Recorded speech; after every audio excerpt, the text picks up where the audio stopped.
အပြစ်နာစာဆိုတာလူတွေမှာရှိရဲ့အရာတစ်ခုပါလူတွေမိနေကြတဲ့အရာတစ်ခုရှိရဲ့အတွေးများလို့ပြင်ပန်းနေရလားအဲ့ဒါက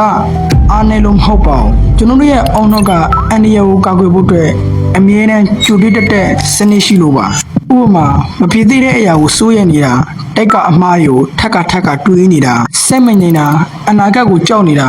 ဘာမှမလုပ်ရသေးပေမဲ့စိတ်ကပင်ပန်းနေတာမျိုးတွေပေါ့လေဒါပေမဲ့ပြဿနာကအဲ့ဒီအတွေးတွေကဖြည့်ရှင်းချက်မပေးပဲကျွန်တော်တို့ရဲ့စိတ်ဆွမ်းအားကိုတဖြည်းဖြည်းဆုပ်ယူသွားတာပါသိကြတာတခုကတော့အတွေးကိုရပ်တန့်လို့မရပါဘူးဆိုတော့အတွေးများနေတဲ့အချိန်မှာအဖြေရှာဖို့မကြိုးစားပါနဲ့ကိုကိုမေးပါဒီအတွေးရတကယ်ဖြစ်နေတဲ့အရာလားဒါမှမဟုတ်မိုင်းစိတ်ကဖန်နီးနေရလားဆိုတော့မျိုးပေါ့လေတကယ်တော့ကျွန်တော်တို့လူတော်တော်များပင်ပန်းနေတာအလုံးများလို့မဟုတ်ပါဘူးမယမနာလေပတ်နေတဲ့အတွေးတွေကြောက်ပါအပြစ်နာစာဆိုတာလူတွေမှာရှိရဲ့အရာတစ်ခုပါအမမရှိတဲ့ဘဝချွေးရမရှိတဲ့ဘဝဆိုတာမရှိပါဘူးတကယ်လို့ရှိခဲ့ရင်တော့မှ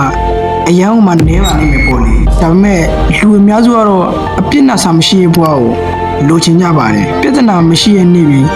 အစင်မပြေမှုတွေမရှိတဲ့ဘဝတွေအခက်အခဲမရှိတဲ့ခရီးလမ်းတွေကိုပဲမျှော်လင့်နေတတ်ကြပါတယ်တကယ်တော့အဲ့ဒီစိတ်တွေကပဲကျွန်တော်တို့ရှေ့ဆက်တိုးလို့မရအောင်ဆွဲချထားတဲ့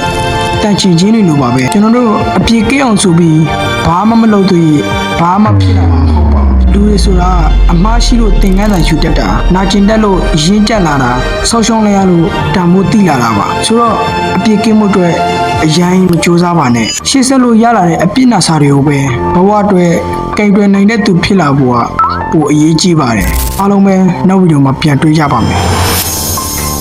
လူတွေမိနေကြတဲ့အရာတစ်ခုရှိရဲ့ကျွန်တော်တို့လူတော်တော်များများကတခြားသူတွေပုံမှာဆိုရင်အချစ်တွေဖီးယူဆမှုတွေနားလည်မှုတွေလူအဲ့ရင်ကိုညီတော်ပေးနေတတ်ကြပါတယ်ဒါကမကောင်းဘူးလားဆိုရင်မဟုတ်ပါဘူးအရန်မှကောင်းတဲ့စိတ်ထားပါဒါပေမဲ့လူအများစုမိနေကြတာတစ်ခုကကိုပြန်ကြည့်ယူစိတ်ချစ်ပေးရကောင်းမှမသိတာပါကျွန်တော်တို့လူတွေရဲ့စိတ်ကူကကိုယ့်ဘက်မှာဆိုရင်အပြည့်တွေတင်မယ်ငါဘာလို့ဒီလောက်မတော်ရတာလဲငါဘာလို့သူများတွေလောက်မဖြစ်သေးတာလဲဆိုပြီးတခြားသူတွေနဲ့နှိုင်းယှဉ်ပြီးတော့ကိုနာကျင်စေတတ်ကြပါတယ်အဲတော့ကိုချစ်ဖို့ဂရုစိုက်ဖို့နားလည်ပေးနေဖို့ဆိုတာတကယ်ကိုမှလိုအပ်တဲ့အရာတစ်ခုပါကိုနားလည်လာနိုင်နေ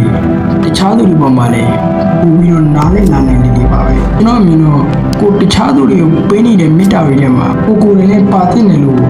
ထင်ပါတယ်ဆိုတော့ကိုကလည်းကိုမချစ်နေသေးဘူးဆိုရင်တော့တခြားသူတွေကိုချစ်တယ်လို့မျိုးကိုချစ်နေအောင်လေကြိုးစားပါ